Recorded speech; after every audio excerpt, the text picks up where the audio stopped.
Então, pessoal, primeiramente, boa tarde, bom dia, boa noite, dependendo da hora que você está vendo essa gravação aí. Meu nome é Eduardo, né? O nosso grupo está aí composto por Brenner Gonçalves, Marcelo Pereira e eu, Eduardo, como já me apresentei, né? E hoje vamos falar um pouquinho para você sobre o ácido abscísico, tema este aí de apresentação, instruído pelo professor João Paulo Lemos, tá? A princípio, pedi desculpas aqui pelo não comparecimento do integrante do grupo Marcelo.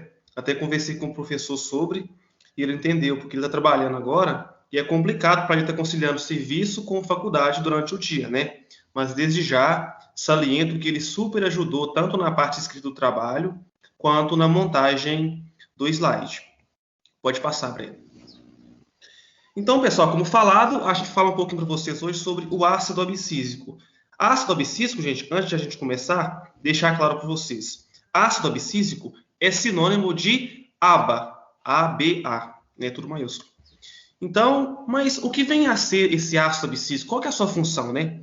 Quando a gente fala em ácido abscísico, para quem nunca ouviu falar, logicamente lembra ácido abscísico, abscísico quer dizer abscisão, abscisão é sinônimo de queda, ou seja, então será que o ácido abscísico seria um hormônio vegetal responsável por abscisão, queda de flores, frutos e folhas? Será?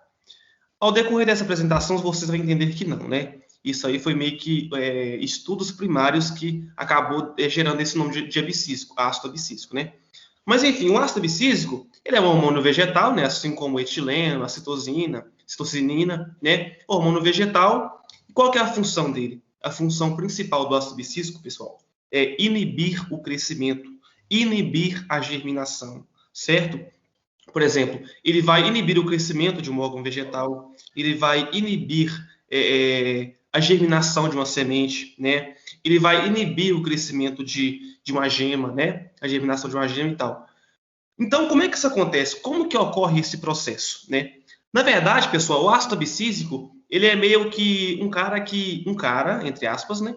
Que conversa com o meio, né? Que aquele órgão vegetal está inserido. Ou seja, o órgão vegetal está ali no meio inserido, e, de repente, as raízes mais superiores ali daquele órgão vão detectando um estresse, por exemplo, a falta de água, uma falta de água.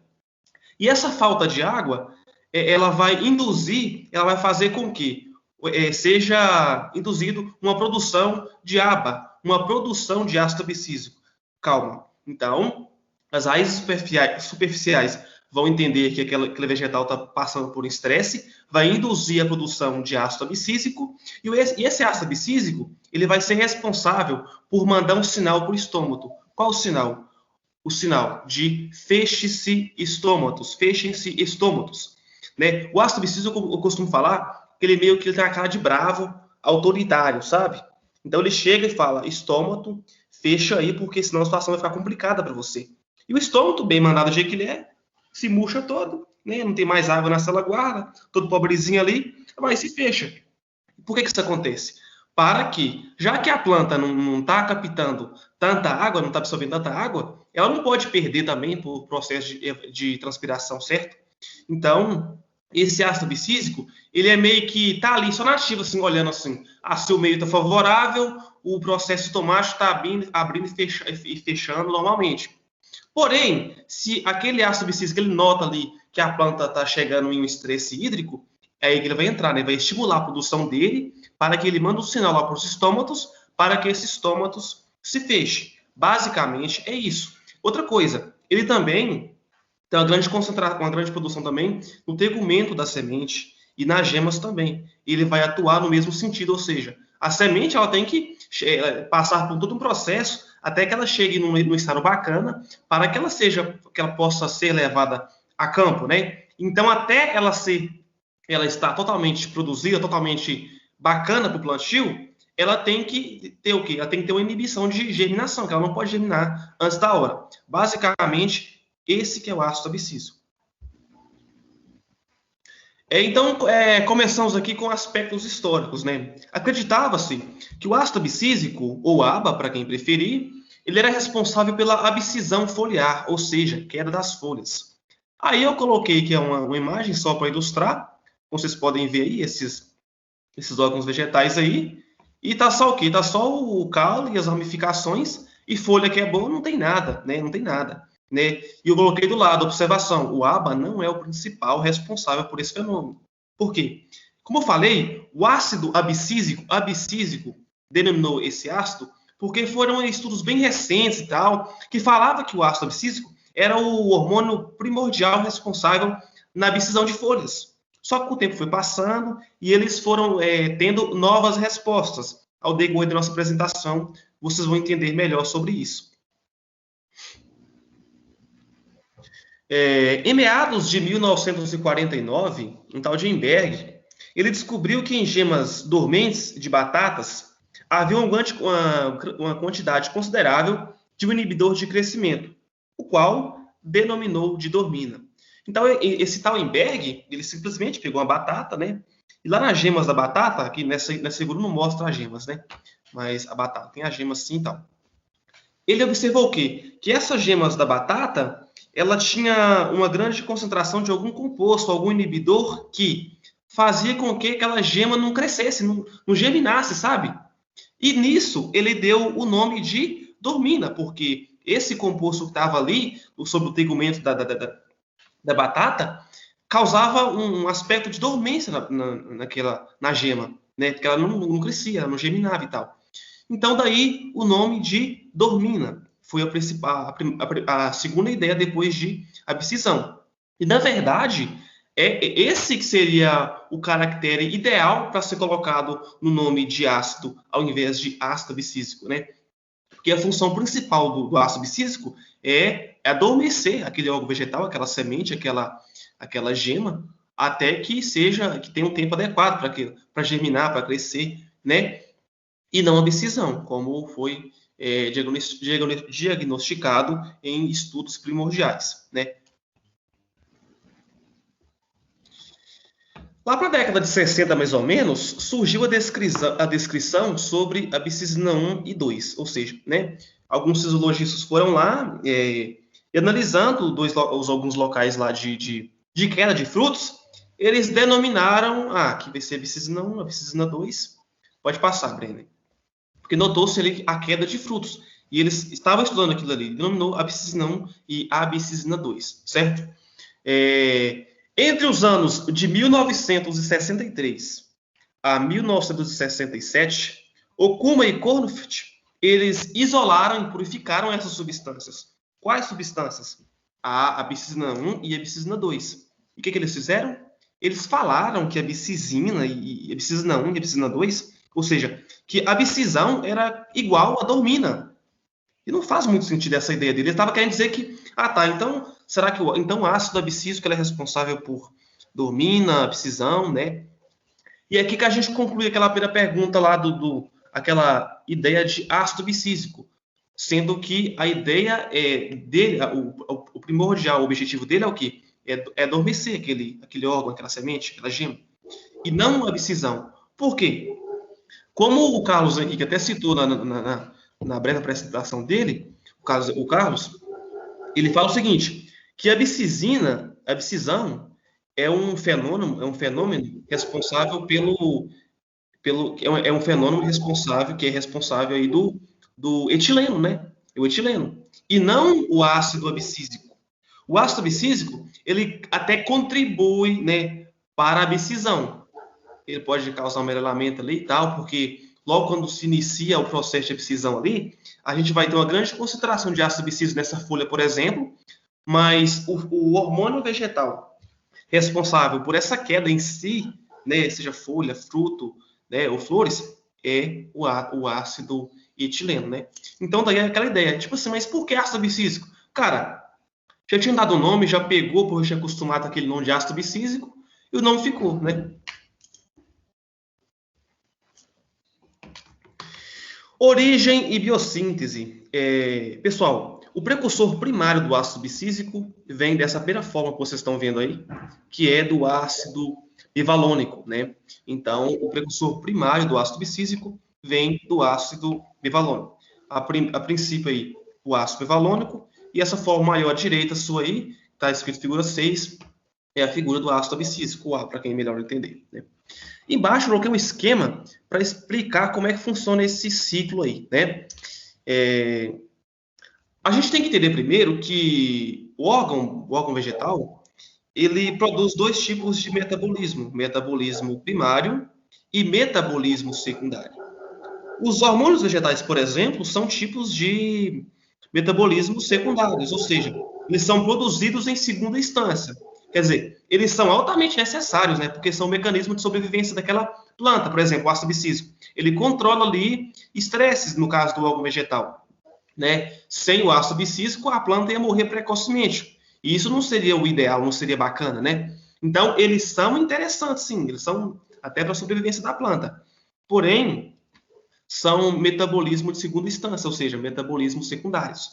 Porque metabolismo primário vai estar lá a fotossíntese, a respiração, né? Que todo esse potencial energético, essa ATP formada pela respiração, todo esse potencial derivado de carboidratos são utilizados o quê?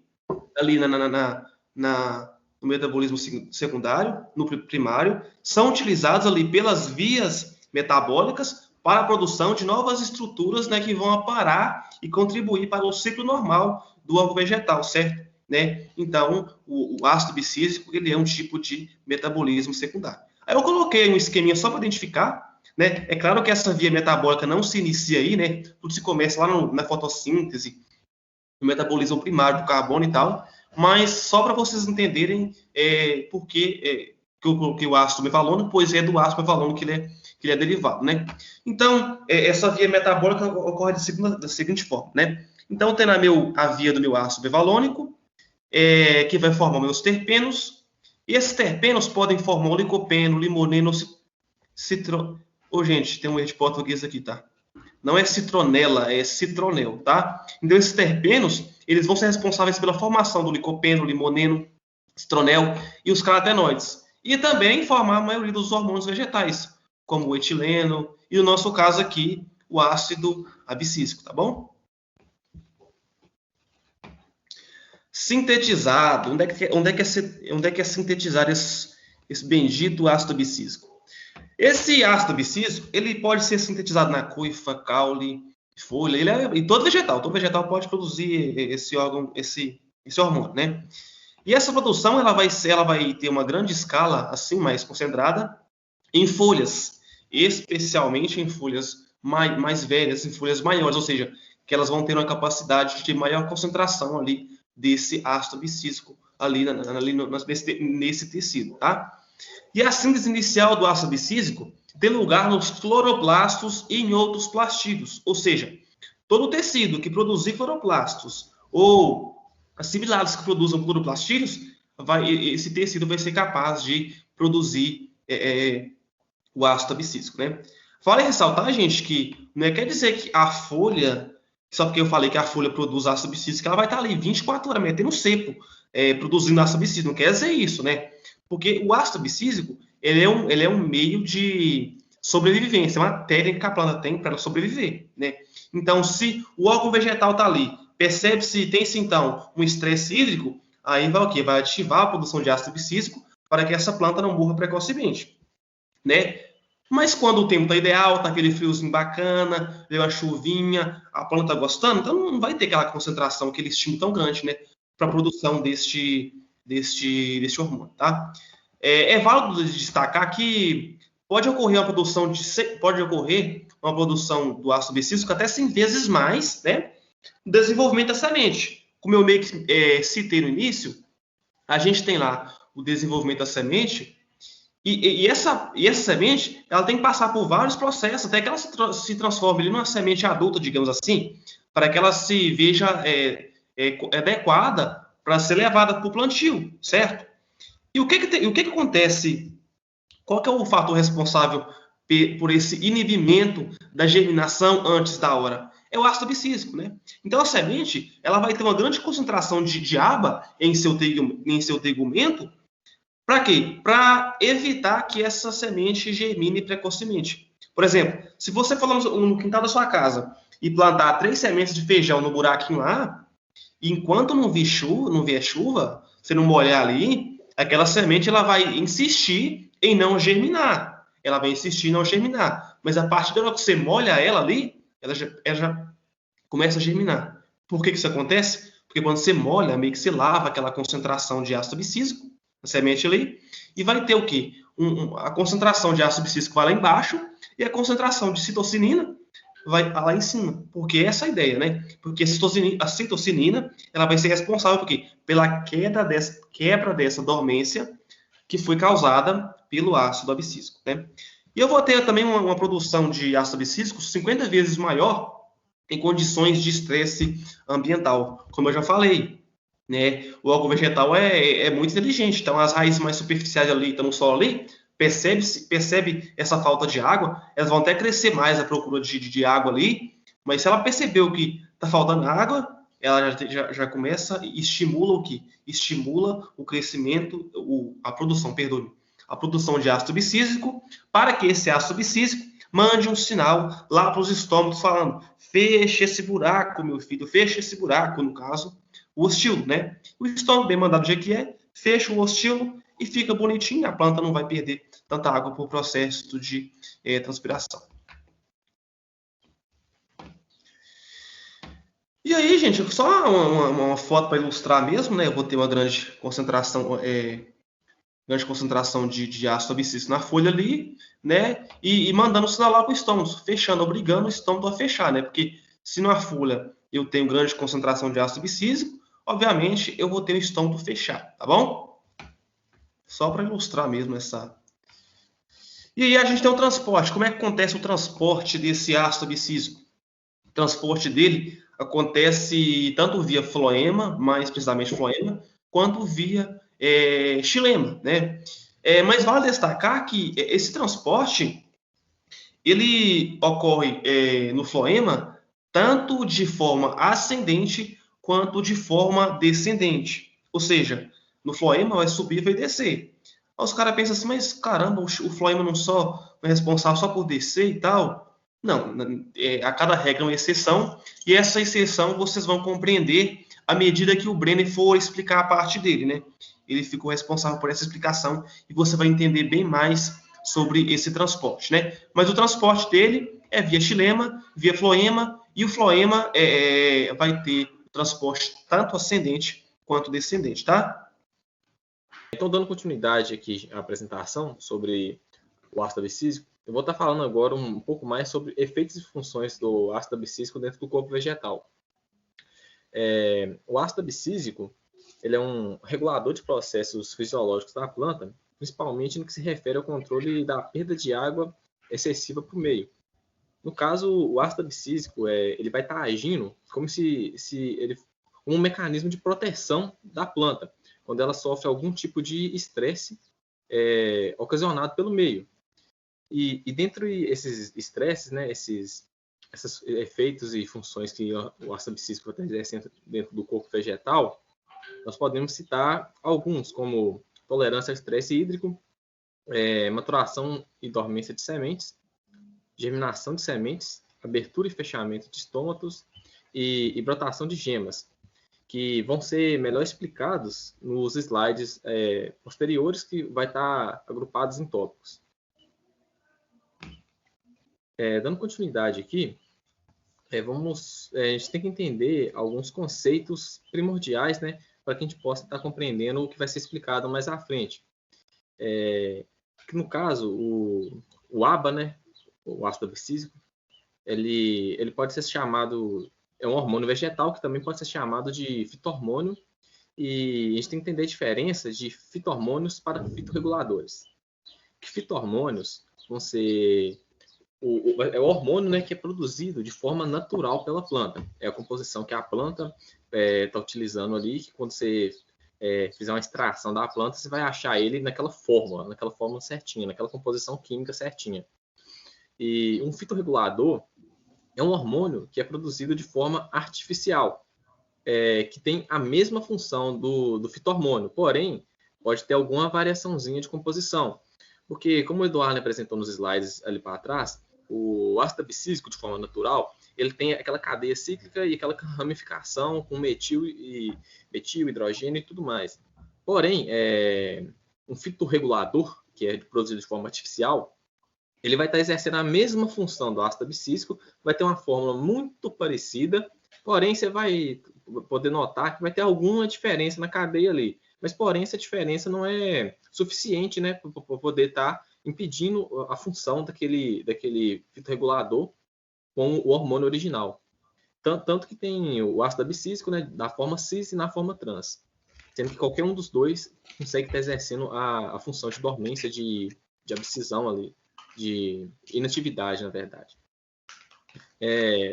O ácido abscísico, ele promove, inibe e modifica processos morfológicos e fisiológicos da planta. Que esse que vai ser a função principal do ácido abscísico. O ácido abscísico, quando ele está em concentrações baixas, em torno de 10 a menos 4 molar, já é uma concentração suficiente para o ácido abscísico estar ali exercendo as funções dele dentro do corpo vegetal. Ele está inibindo, ele está fazendo o controle das atividades morfológicas da planta.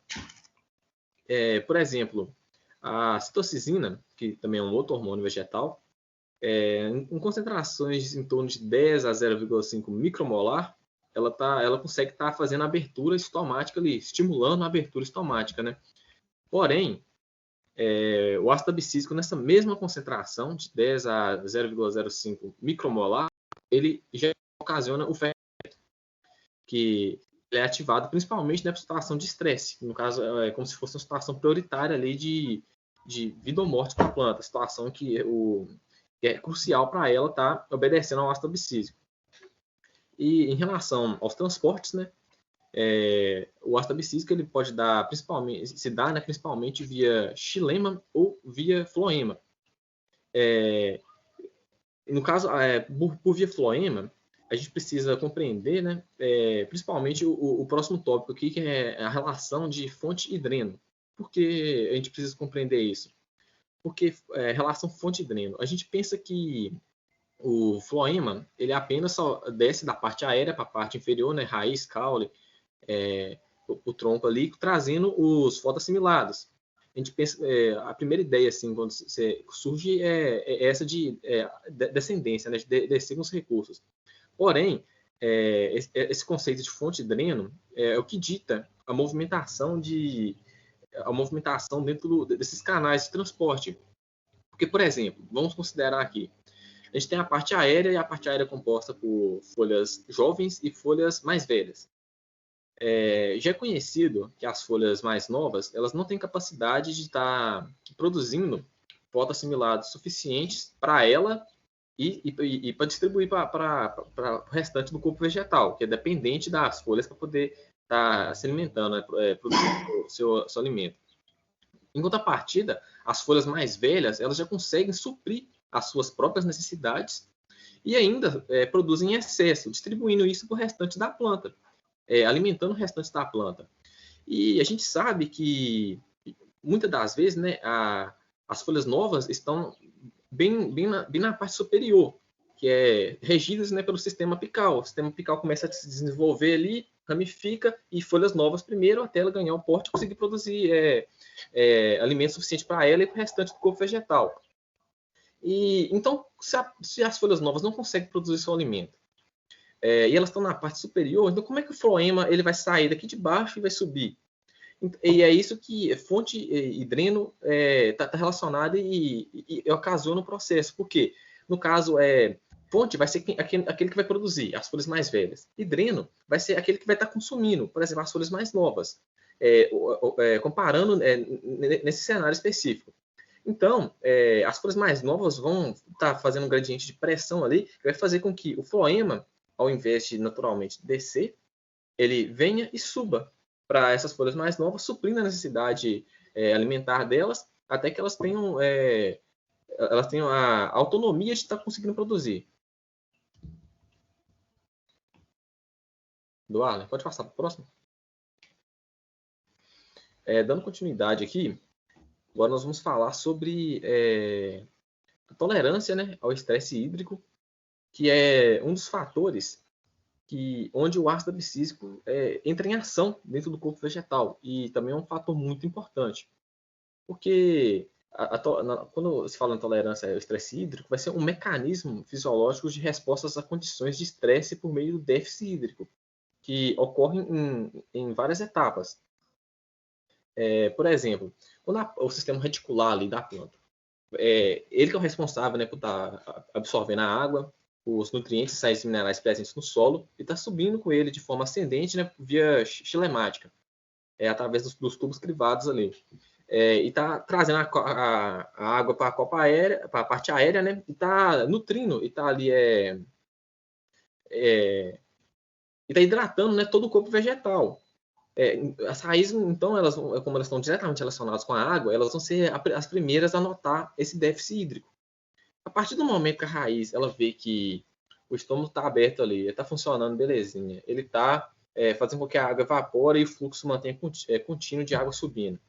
E a raiz ela vai perceber que ela não está conseguindo suprir essa necessidade dos estômagos, das folhas, ela vai começar a ter um estímulo para produzir mais aba. E esse aba vai ser transportado tanto via xilemática quanto via floema, né? Até porque não são só apenas as raízes que produzem o aba, folhas também produzem o aba. Nas folhas, por exemplo, no mesófilo foliar da folha, né? Ela vai estar produzindo ácido abscísico ali também, assim como nas raízes. Aí esse mesófilo foliar vai produzir e vai armazenar esse ácido abscísico dentro dos cloroplastos. Esse ácido abscísico vai ficar armazenado ali, até o momento que ele vai ser usado. Mas voltando aqui para o caso das raízes, as raízes superficiais elas vão detectar ali a falta, a deficiência de água, vão começar a produzir e vai mandar esse ácido abscísico para as folhas, que vão estimular o fechamento estomático. O fechamento estomático ocorre devido à saída de potássio de dentro das células. Como tem um esqueminha ilustrado aí, que ilustra perfeitamente o que eu estou falando aqui, a gente tem a enzima, a TPase, a proteína, na verdade, a TPase, que ela está localizada na membrana plasmática. E ela é uma proteína facilitadora do potássio, né, para que entre potássio para dentro da célula. E se vocês recordam bem, a proteína TPase ela funciona com gasto de energia.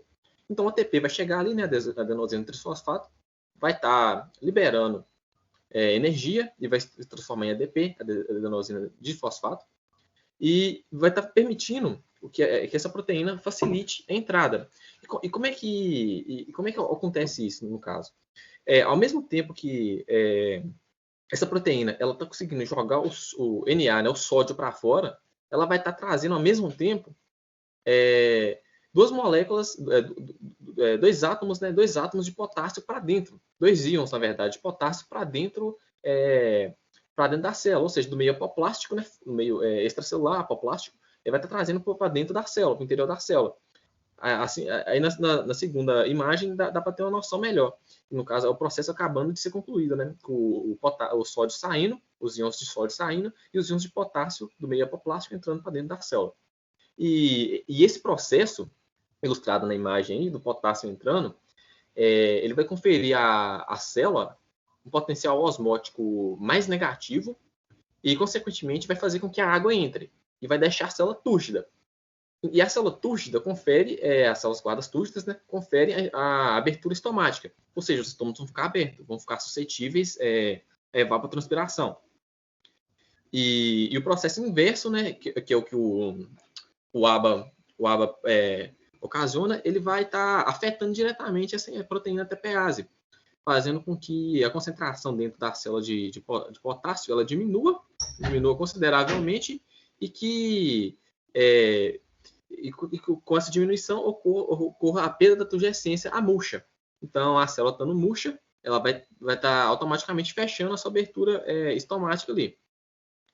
E consequentemente com esse fechamento estomático, né, que as raízes que estimulam isso, a planta vai notar, então, se está faltando água, se eu não estou conseguindo suprir a necessidade da minha parte aérea, então deve ter algum problema com a parte radicular. A parte radicular provavelmente não está desenvolvida o suficiente. Então a planta vai começar a direcionar recursos para o desenvolvimento das raízes. Por isso que vai ocorrer o tópico aí, né, o crescimento um pouco mais acentuado das raízes. E esse crescimento acentuado das raízes tem um termo, né, que a gente utiliza para isso, que é a relação raiz-parte aérea. Que a relação raiz-parte aérea nada mais é do que a relação da proporção, né? Por exemplo, em metros, da quantidade de raízes que eu tenho para a quantidade de parte aérea. E isso vai depender, né, de planta para planta. Porque não adianta eu querer comparar a relação raiz-parte aérea de uma planta no cerrado, por exemplo, que ela vai ter um sistema radicular muito bem desenvolvido, conseguindo solubilidade, até porque geralmente é um solo arenoso que não retém muita água. Com uma planta, por exemplo, mangue, onde tem água à vontade, tem água reviria, né? Então, é importante a gente saber dessa relação, né? E a atuação da bomba de potássio, né, que eu já até expliquei antecipadamente aqui, que é o que está ilustrado na imagem ali, que o potássio dentro da célula confere a turgescência, o potássio fora da célula diminui sua concentração, ele vai ocasionar a flacidez da célula, flacidez celular. Aqui, nesse slide, nós temos duas imagens que ilustram o que eu acabei de explicar ali, né? Por exemplo, na primeira imagem da esquerda, a gente tem um pé de milho. E temos aqui duas ilustrações. A primeira ilustração de um estômago aberto e a segunda de um estômago fechado. Na primeira, a gente pode ver, né, que o estômago está aberto ali, está ocorrendo a evapotranspiração, está ocorrendo a perda de vapor de água para a atmosfera, e isso ocasionando, né, a subida de água consequentemente. Porém, quando ocorre o fechamento estomático, a gente para de perder água, que é o problema, né, causado pela tolerância, pelo estresse hídrico ali, né? A gente para de perder água, beleza. Bacana, tá funcionando então. Porém, a planta, em contrapartida, ela vai diminuir a absorção de gás carbônico dela. Ou seja, ela vai diminuir a concentração de biomassa dela. Ela pode até, inclusive, perder um pouco dessa sua concentração, porque o estômago vai estar fechado, ela não vai estar conseguindo absorver CO2 e vai ocorrer o fechamento. E na imagem da direita, a gente tem ali ilustrando, né, um esqueminha, ilustrando todo esse processo que eu já citei aqui em cima, que vai ocorrer a absorção de nutrientes, né, via sistema radicular, e depois vai ter a sintetização, eu não estou conseguindo ver aqui, o sistema de salinização, né, que pode ocorrer dependendo de alguns fatores, que o ácido abscísico também ele vai estar atuando aí quando a planta está sob estresse de salinização. E ali a gente tem o terceiro tópico, logo abaixo as raízes ali. A gente tem a produção um pouco mais acentuada de raiz, que é quando ela está sofrendo algum problema de estresse, ela vai estar desenvolvendo mais o seu sistema radicular. E o ácido abscísico também atuando nos demais quadros da direita ali, na abscisão de folhas, flores e frutos. Mas ele não é o principal fator, ele atua conjuntamente com outros hormônios que vão estar ocasionando. Pode passar para o próximo. Agora, com relação à maturação e dormência de sementes, eu vou estar explicando aqui, né, que no caso vai ser um conjunto de processos que vai interferir em processos e mecanismos fisiológicos da semente. Porque, no caso, a semente, quando ela está no desenvolvimento dela na planta, o óvulo foi fecundado, começou o desenvolvimento ali do embrião, a planta vai acumulando tecido, vai acumulando reservas ali para suprir, né, a necessidade dessa semente. E no final do desenvolvimento da semente, há um acúmulo de aba nos tecidos mais superficiais dessa semente. E o que esse acúmulo de aba vai interferir? Que é justamente o próximo tópico, que ele vai inibir a germinação precoce. Em primeira instância, né, ele vai inibir a germinação precoce dessa semente. Por quê? Porque, no caso, o aba, como a gente já falou, ele é um inibidor. Ele estando em concentrações elevadas ali, ele vai estar causando essa inibição. E porque, no caso, se a semente germina dentro da planta-mãe, vai estar dentro do fruto, na verdade, né, presa à planta-mãe, vai estar causando um grande problema para a planta, porque a planta está desprendendo recursos, investindo na produção de sementes ali, e no caso a semente é moeda de troca, né, para a planta, porque ela vai estar carregando material genético, ela vai estar garantindo a sobrevivência da espécie, a sobrevivência daquele material genético, né? E se a semente germina ali dentro, ela vai estar desperdiçando toda essa energia, porque o fruto não vai para frente. Porque se ela germina ali dentro da planta-mãe em condições que não estão devidamente adequadas, o embrião, logicamente, vai morrer, ele vai consumir essa reserva e vai morrer, não dando suporte à vida. é dormência embrionária e metabolismo acelerado, porque e em segunda instância, né, quando não ocorre a germinação precoce, a semente já está fora ali da planta mãe, já vamos botar no solo, já está no banco de sementes ali, ocorre a dormência embrionária, que é a desaceleração do metabolismo vegetal, a desaceleração do consumo de energia, a desaceleração dos tecidos. No caso, o embrião ele vai parar, não é exatamente que ele vai parar, ele vai diminuir o consumo energético dele, fazendo com que aquela reserva endospérmica, aquela reserva de energia limitada, né, que é limitada, ela perdure por mais tempo, permitindo que o embrião ele possa esperar até que esteja as condições favoráveis, adequadas. E quando é lavado, né, esse excesso, por isso que quando a semente brota é quando geralmente tem água, né? Porque a chuva vem, a água vem, lava o excesso de água, permitindo que os outros hormônios atuem, que o metabolismo da semente se eleve e que ocorra a germinação. Esse que é o papel do ABA. E aqui a gente tem uma imagem, né, uma ilustração de quando ocorre uma germinação precoce. E como eu já falei, já dá para perceber, né, o problema que isso causa para a planta, porque nenhuma dessas sementes vão ser capazes de estar prosseguindo com seu papel evolutivo e dando continuidade ao material genético, né, da planta. E aqui a gente tem um tópico de germinação de sementes, que, como eu já até citei anteriormente ali, é causado a germinação, né, um dos fatores é a ausência do ABA, porque como a gente sabe, tem outros fatores que ocasionam a dormência da semente. Que, por exemplo, tem a testa, né? Por exemplo, sementes que tem uma camada muito grossa ali, precisa ser lixada, tem outras sementes que precisam da passagem de fogo. Tem vários outros fatores, mas principalmente um dos fatores que ocasionam a dormência das sementes é o ABA. E quando ocorre essa lavagem do excesso de ABA dos tecidos superficiais, permite a germinação. A gente deve entender também que a semente ela não responde somente à água, à umidade. Ela responde a outros fatores fisiológicos, né, da planta. Fisiológico do meio, desculpa. Como o resfriamento, né, temperatura, como a luz.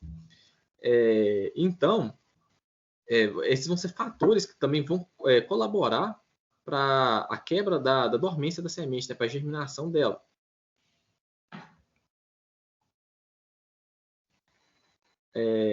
Agora que sobre a brotação de gemas, que é outro papel atuante do ácido abscísico dentro do vegetal ali, a gente tem aqui nas ilustrações as gemas laterais, né? A gente sabe que a planta é composta de gema apical e gemas laterais, e as gemas laterais dando origem a galhos. Ele tem ilustrado sistemas de transporte. Por onde, né? Inclusive o ABA vai estar chegando e vai estar fazendo o controle, né, da dormência dessa gema. Porque, por exemplo, vamos considerar o cenário que nós estamos agora, mês de julho, época de frio, índice pluviométrico está baixo, ou seja, não vai ter água suficiente para as plantas, elas vão demorar um pouco ainda para ver, e ainda por cima, o tempo de exposição solar diminuiu, ou seja, nós temos algumas horas a menos de exposição solar. A gente sabe que a planta precisa tanto de água quanto de luz. Então, se teve a diminuição do período fotossintético, se teve redução da quantidade de água disponível para a planta, qual que é a lógica dela continuar o desenvolvimento secundário ali, o desenvolvimento de galhos, de gemas? Não faz sentido. E aí, o ácido abscísico entra. Ele vai estar ocasionando a dormência dessas gemas para que a planta ela possa estar usando as reservas dela, a energia, os processos para suprir seu próprio metabolismo ali e para que não venha faltar até que as condições se restabeleçam. E no caso, o frio, né, vai ser o frio e a exposição fotossintética são os principais fatores que vão controlar isso. Mas, porém, quando a planta volta, né, as condições ideais, as condições bacanas para ela estar produzindo ali, elevando o metabolismo dela e, consequentemente, o desenvolvimento dessas gemas, como é que ocorre, então, a queda a queda da produção desse ácido abscísico? Como é que ocorre a degradação? Porque, no caso, quando a planta se encontra em estresse, tanto hídrico quanto de fotossintético, como eu expliquei aqui agora, ela vai estar produzindo ABA. a todo momento vai estar produzindo aba ali, que é para deixar o metabolismo mais baixo, que é para concentrar no que importa para ela. Está produzindo, está produzindo. E vai estar mandando para as gemas. Porém, quando as condições se tornam favoráveis, a planta para de produzir. Se ela para de produzir, e o metabolismo dela a todo momento está degradando o ácido abscísico, e ela para de produzir, então, consequentemente, vai abaixar o nível de ácido abscísico.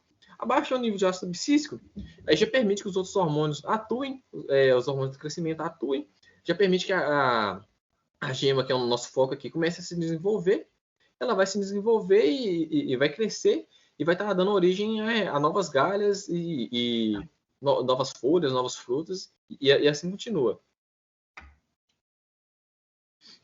E só para salientar aqui, né, ressaltar, já foi até explicado pelo Eduardo, sobre a abscisão foliar, que o ácido abscísico ele é um dos fatores, né, é um dos fitohormônios que resultam na abscisão foliar. Porém, ele não age de forma ele não age sozinho, ele age de forma conjunta com outros ácidos, outros hormônios, quer dizer, como o etileno. Que o etileno, sim, é o principal responsável pela queda das folhas. No caso, primeiramente, vai ocorrer o envelhecimento da folha, que é quando você percebe que ela está começando a amarelar ali, e justamente altas concentrações de aba acelera esse processo de envelhecimento foliar, ou seja, quando a planta está sofrendo muito estresse, vai acelerar esse processo de envelhecimento dos tecidos. E no caso, após esse envelhecimento, há a abscisão foliar, que é justamente o nome do ácido abscísico, mas pelo equívoco, né, que se deu no início lá, achando que o ácido abscísico, unicamente, ele era o responsável pela abscisão foliar. E esse nome ficou, porém, hoje a gente sabe, né, que ele não é o responsável, ele atua juntamente com outros hormônios. E assim eu encerro a nossa apresentação, né, sobre o trabalho aqui de ácido abscísico. E agora, se alguém tiver com algum questionamento, alguma dúvida, pode estar mandando para a gente no privado, pode estar mandando no grupo aí, que a gente vai estar respondendo posteriormente. Obrigado a todos, tenham uma ótima tarde. Obrigado, pessoal.